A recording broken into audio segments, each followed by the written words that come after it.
Thank you. Good afternoon, Senator Shields and committee. Thank you for having me here. My name is Ann Lenzi, and I am a former foster parent, adoptive parent, and current CASA volunteer.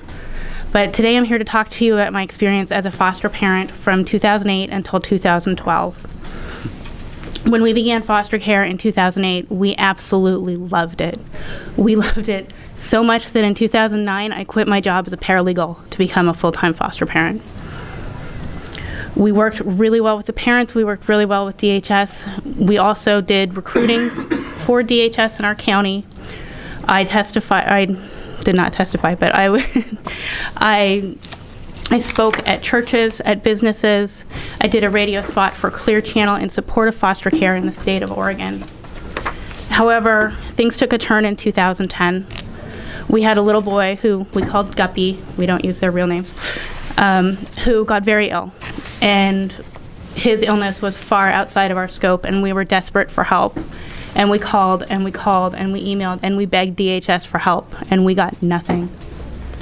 And so as months went by, we worked with ourselves, and we figured out how to heal this little boy. And he did recover and was able to return to his parents several months later. But that was our first experience of getting no help from DHS. As time went on, we continued to take foster children of varying degrees. Our next child was called Koala Bear. He was 11 months old, and he had been severely physically abused, even though he had been within the foster care system since birth. When it was clear that Koala Bear's parents were never going to reappear, his respite providers stepped up and said that they would love to adopt him. I called DHS very excited, saying that there was a home for this little guy, and I was screamed at, and I was accused of attempting to facilitate a backdoor adoption, and I was told to shut up and do my job. I had no legal recourse. This child had no legal recourse.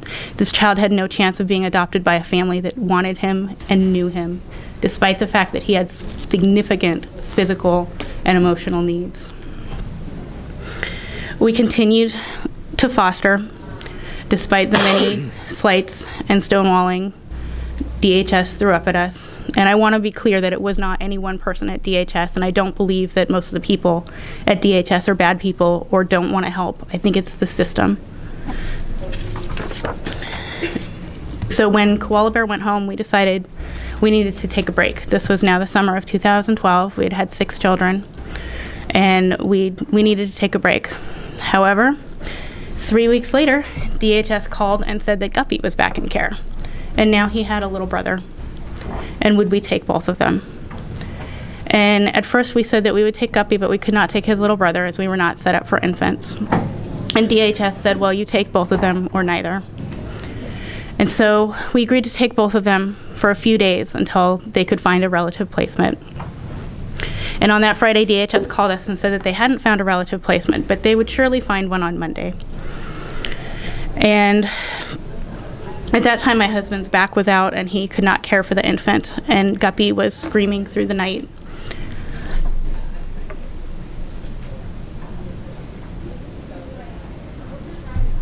And he needed me to lie next to him on the floor.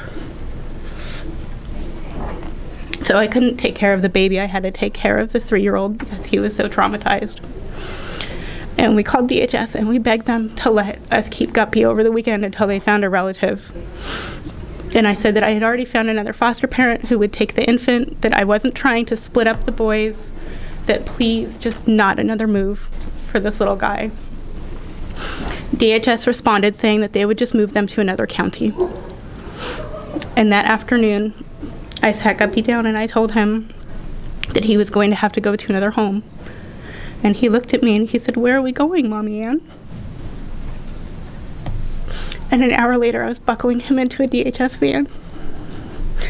And he didn't understand why he had to leave our house. Just like he didn't understand why he had to leave his parents' house. Guppy just turned 4, and he's been moved 3 more times since he left our house. And on the Monday after he left our house, we resigned as foster parents. Being a foster parent was my life's calling. But I can't watch children be eaten up in the system anymore. One moment.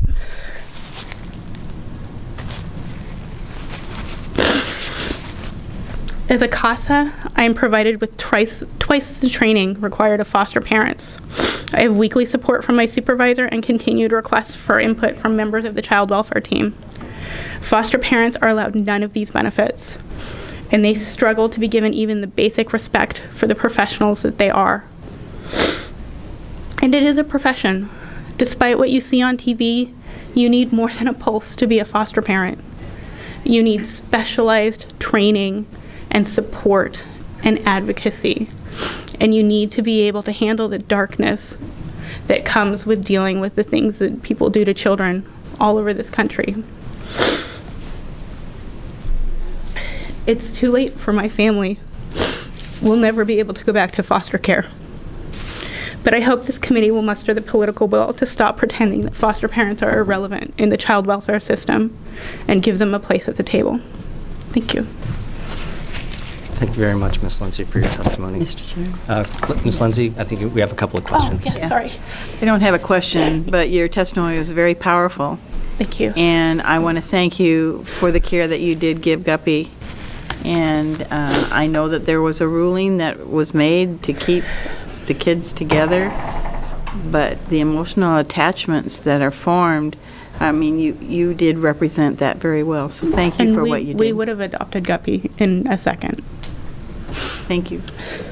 Thank you very much.